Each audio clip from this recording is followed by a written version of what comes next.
அனைவருக்கும் வணக்கம். மரமும் செடியில் இன்றைக்கு நாம் பார்க்க இருப்பது வேளாண் விஞ்ஞானி, இயற்கை விவசாயி நம்மாழ்வார் அவர்கள் நம் வீட்டை சுற்றி வளர்க்க வேண்டிய அவசியமான மரங்கள் அப்படின்னு சொல்லி ஒரு 10 மரங்களை குறிப்பிட்டிருக்காங்க. அந்த 10 மரங்கள் என்னங்கிறது தான் இன்றைக்கி நம்ம பார்க்க போகிறோம்.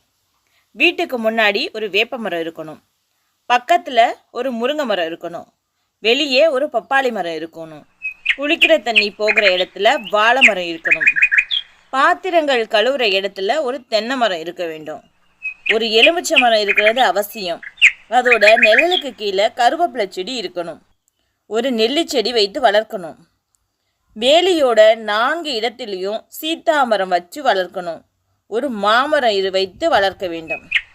இப்படி இருந்தால் ஒருவர் கூட பசியோடு இரவில் உறங்க மாட்டார்கள் அப்படின்னு சொல்லிட்டு வேளாண் விவசாயி நம்மாழ்வார் அவர்கள் சொல்லியிருக்காங்க.